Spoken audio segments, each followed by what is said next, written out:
Hello YouTube, this is Chris and Fred, and today we're doing a little creative presentation on basically about colonies on Mars, and there's going to be a 3D diary in the end.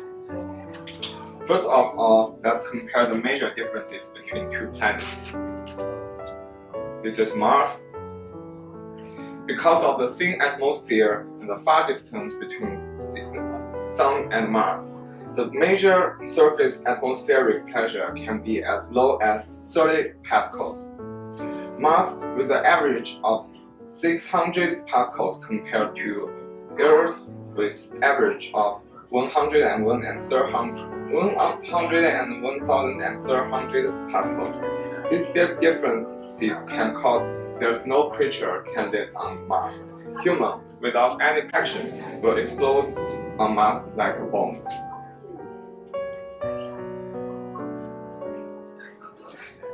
Then let's compare the surface temperature between two planets. Because of the same reason as Mars, it's hard to accumulate heat on Mars. Comparing with Earth, the temperature is very different. I've already presented in the display. You can see so big difference.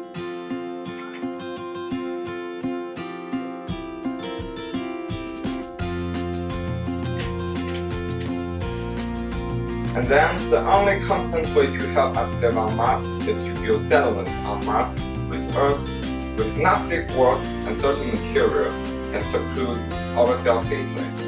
At the same time, we can build underground base to save heat and solve the problems of atmospheric pressure. The thing we need to think about is just the cost of sending material to Mars. One question that happens: how can we get energy?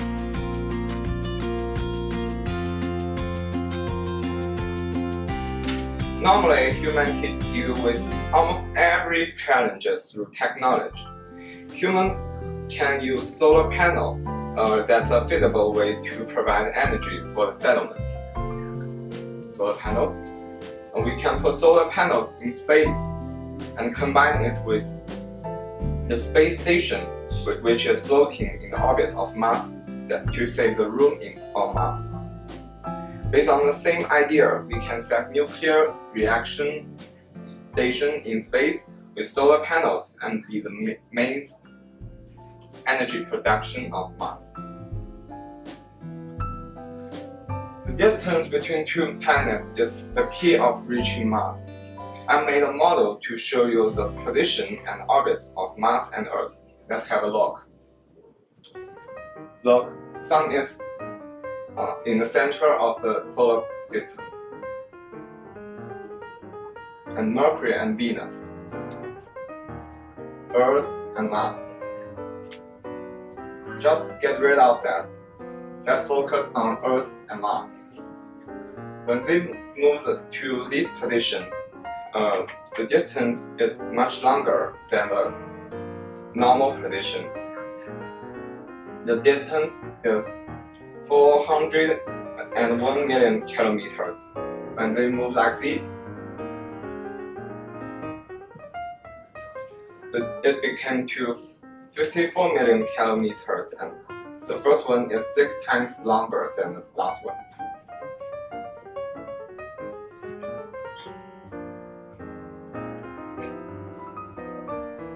In average, it takes about 180 days to arrive, but it depends on the current speed of spacecraft and the average distance between Mars and Earth.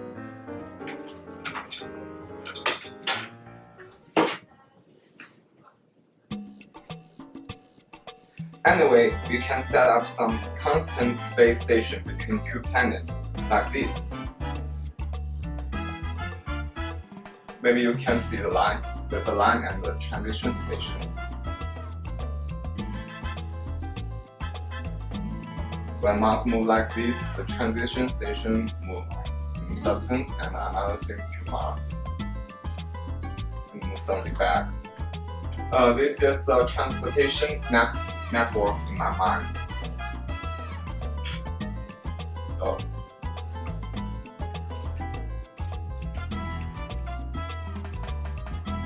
After solving the problem of driving Mars, the oxygen and another essential substance for humans to survive will be the next obstacle. Anyway, we can gain any results in the first few decades within circle system and transportation between two planets like this. We can support astronauts lives lived in Mars for several years. If we can find water in Mars, no matter whether it's solid or liquid, we can easily get oxygen through electrolysis. As for another substance, we can choose special plants, which is known as GM plants, to provide basic food for human beings. Unfortunately, humans can live on Mars can eat meats to save energy. During the transition of energy from plants to animals, energy wastes a lot. We can't accept any waste in Mars because the cost of transportation between two planets is so high that even sending one ground staff to Mars will cost thousands of money. But depend on the ways shown above, we can only set up base on Mars. It doesn't help people live in Mars directly. What we need is to create the second Earth.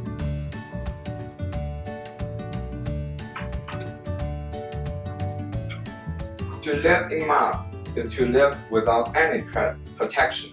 We must remove the atmospheric and the surface of Mars. Before that, let's have a look at the differences between atmospheric components and compare the temperature again. This is the oxygen,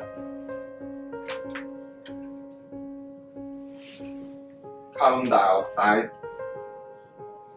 This is Mars and this is Earth. Almost no. The nitrogen and something else. Argon. Yeah, argon. And the temperature lowest, highest, average. Alright, so carbon tetrafluoride will turn into heat. We can burn this to heat up. We will release carbon dioxide. From using carbon dioxide, we can make water melt, which can also lead us to release oxygen, which will help the astronaut to live. Also, we can grow plants if we have a tiny bit of oxygen and a bit of carbon dioxide. If you think we can set Martian base easily, you're wrong. As far as I know, humans can't solve the problems of creating magnetic field.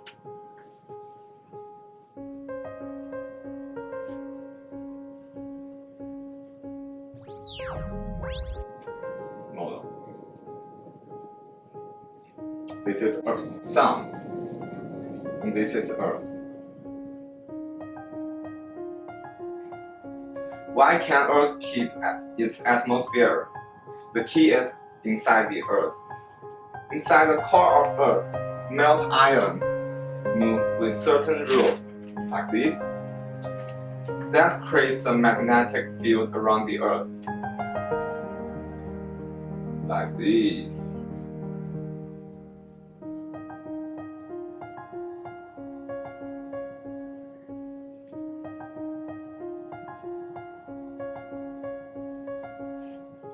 When sun lights up, it sends proton with energy to Earth.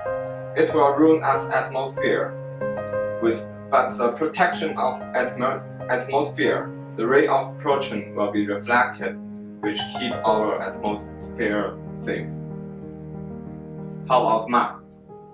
Although the core of Mars is made of iron as well, the temperature of Mars is too low to melt iron. Consequently, iron is in the center of Mars are not hot enough to move and provide magnetic field to protect Mars' atmosphere. Without the protection, it's impossible for humans to live in Mars. Every effort to reform the Mars will be just a dream.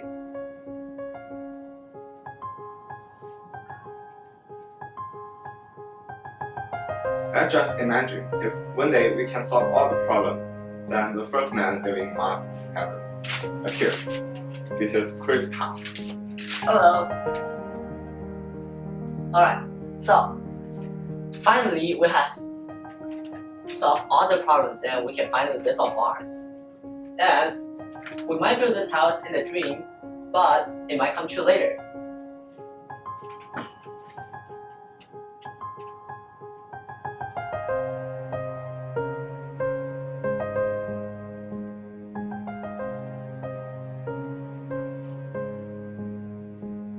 This is gonna be our dream colony because we can make it underground, we have windows to look outside, we can have some activities to do outside as well.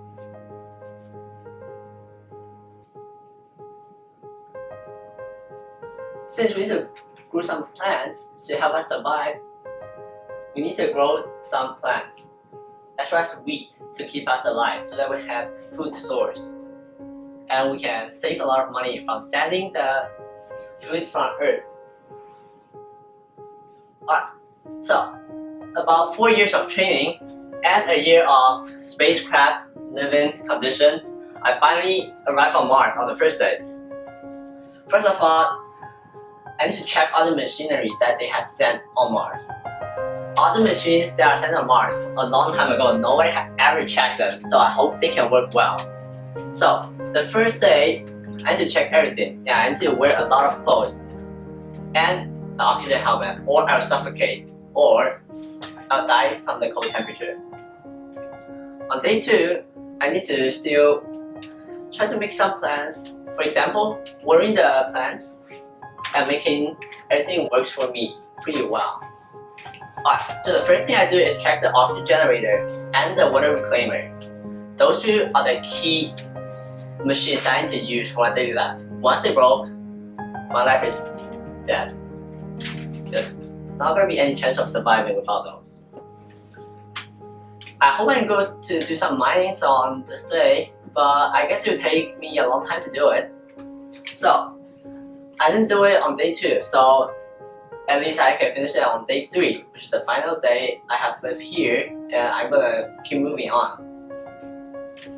Alright, on day 3, I spent a lot of times checking the machines. I'm not gonna do it anymore, that's it for me.